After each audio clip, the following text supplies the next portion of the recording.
They shoved me into the garage, not metaphorically, literally. A mattress on the cement floor, boxes stacked around me like walls, the smell of oil and rust clinging to my lungs. Why? Because my brother's girlfriend got pregnant. And suddenly, my room, my space, my sanctuary was hers. My family looked me in the eye and said, "She needs it more than you. Be understanding." Understanding. That word tasted like poison. I used to believe love meant sacrifice. I gave them my weekends fixing leaky pipes, my paychecks when the bills piled, my silence when arguments broke out. I thought loyalty earned loyalty. But that night, when I dragged my pillow into the garage, I realized something. In this family, I wasn't blood. I was leverage. A body to move, a wallet to drain, a scapegoat when needed.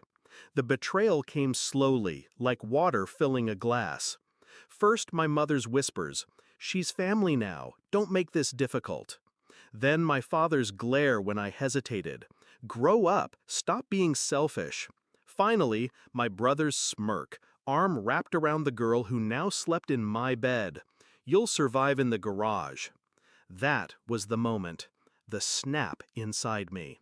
The quiet realization, if they could erase me so easily, then I could disappear on my own terms.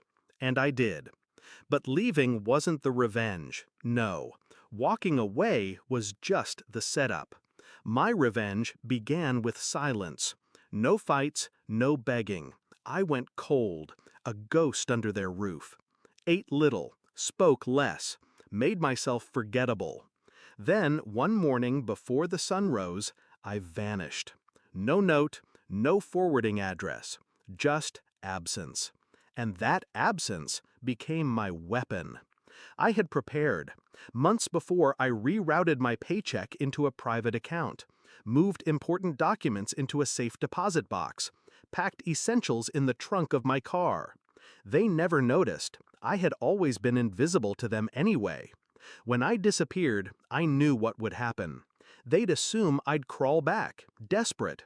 Instead, I watched from the shadows as their world began to crack. My absence created pressure points. The bills, they used to lean on me to cover them. Without me, deadlines passed. Utilities shut off. Collection letters piled up. My father's temper grew. He shouted at my mother for spending. My brother shouted at him for never having enough. The pregnant girlfriend cried. And the house, my childhood home, slowly rotted with tension. I made sure they felt the sting. The car insurance? I had canceled my contributions. Their policies lapsed. The internet account? In my name. I shut it down. The storage unit where half their furniture was kept? I emptied it before they realized the payments stopped. I wasn't cruel. I was precise. Every move a reminder of what they had taken from me. Then came the call. 3 months after I left, my mother's voice cracked through voicemail. "We can't do this without you. Please come home." I replayed it once, twice, smiled. Because for once, they said the truth out loud. They couldn't do it without me. I didn't rush back. I let them stew. Let the walls close in. My brother dropped shifts at work to juggle bills. The girlfriend complained about the garage being too cold now that the baby was coming. My parents fought louder, longer, until the neighbors whispered. Their perfect little plan to sacrifice me for the new addition was unraveling. And then, when I knew they were on the brink, I returned. It was evening when I walked through the door. The living room was dark, quiet, heavy with the smell of defeat. They looked at me like I was a ghost. My father's shoulders slumped. My mother's eyes watered. My brother's face, pure anger. He spoke first. "You abandoned us." I laughed, a sharp, cold sound. "No, you abandoned me the moment you put me in that garage." Silence, the kind that cuts. I didn't shout. I didn't beg for their understanding. I laid out the truth like a blade on the table. You wanted me, Dawn, so I left, and the moment I did, Everything you leaned on collapsed. You thought I was disposable. Now you know what happens when you dispose of the only person holding you up. My mother sobbed. My father looked away. My brother muttered curses, but his voice was hollow. The girlfriend, my replacement, clutched her stomach, eyes wide, realizing she was sharing a sinking ship. That was my victory. Not money, not shouting matches. It was watching them finally understand their own fragility.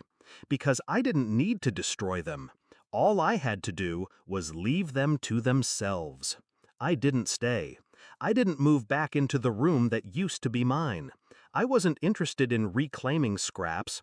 I walked out again, this time without looking back. And as I closed the door, I felt lighter. Because revenge isn't always fire and fury.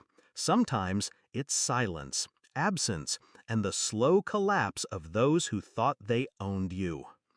I didn't stay. I didn't move back into the room that used to be mine. I wasn't interested in reclaiming scraps. I walked out again, this time without looking back. And as I closed the door, I felt lighter. Because revenge isn't always fire and fury. Sometimes it's silence, absence, and the slow collapse of those who thought they owned you.